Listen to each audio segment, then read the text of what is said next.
एक सवाल ये आया है कि तशहुद की उंगली से कब कब इशारा करना चाहिए।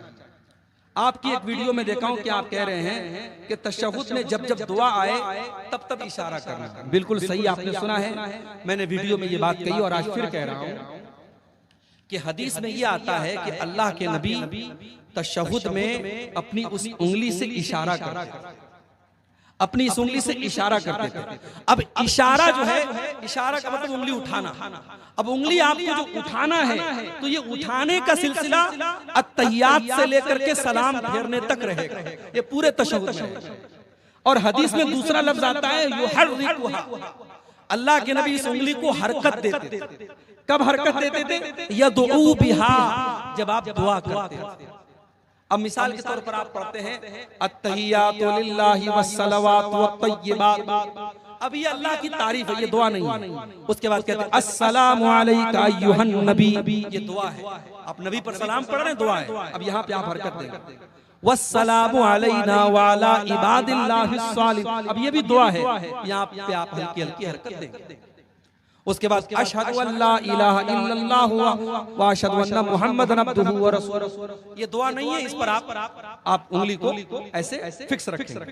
उसके बाद आप दरूद शरीफ पढ़ते अल्लाहुम्मा सल्ली अला मुहम्मद व अला आलि मुहम्मद, अब ये दुआ है, पूरा दरूद शरीफ दुआ है। आप पूरे दरूद शरीफ के दौरान हल्की हल्की हरकत देंगे। उसके बाद आप दुआ पढ़ते अल्लाहुम्मा इन्नी ज़लमतु नफ्सी ज़ुल्मन अल्लाहुम्मा इन्नी ज़लमतु नफ्सी ज़ुल्मन फ़ग़फ़िर ज़ुनूबा ला यग़फ़िरु ज़ुनूबा इल्ला अंता, अब ये पूरी दुआ है।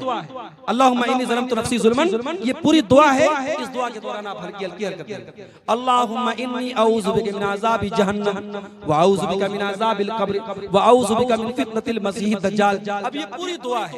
तो जहां दुआ है वहां आप उंगली को हरकत देंगे। हदीस की रोशनी में यही सही मालूम होता है और शेख इब्न उसैमीन वगैरह का यही फतवा है। लेकिन ये कोई पाबंदी नहीं है, कोई शर्त नहीं है। अब कोई आम आदमी है, उतना पढ़ा लिखा नहीं है, तो थोड़ा थोड़ा हरकत देता रहे, और जो समझदार है और उसको समझ में आ रहा है कि यहाँ पे दुआ है, यहाँ पे दुआ नहीं है, तो जहाँ पे दुआ है वहां पे हरकत दे। ये ऐसा कोई मसला नहीं है जिसको लेकर के बहुत परेशान हो जाए। तो बहरहाल हमारा आज का जो मौजू था गुनाहों, ऐसे गुनाह जो नेकियों को बर्बाद कर देते हैं, हमने ऐसे गुनाहों को देखा है, हमने उस पर पूरी तकरीर सुनी है। हम अल्लाह से दुआ करते रब्बुल आलमीन तो हमें उन गुनाहों से बचने की तौफीक अता फरमा। आज के इस प्रोग्राम जिन भाइयों ने मेहनत की, कोशिश की और जिस इदारे के लिए आज का ये प्रोग्राम मुनक्किद हुआ, अल्लाह इस इदारे को तरक्की अता फरमाए, अल्लाह इस इदारे से पढ़ने वाले बच्चों को दीन का हाफिज और आलिम बनाए।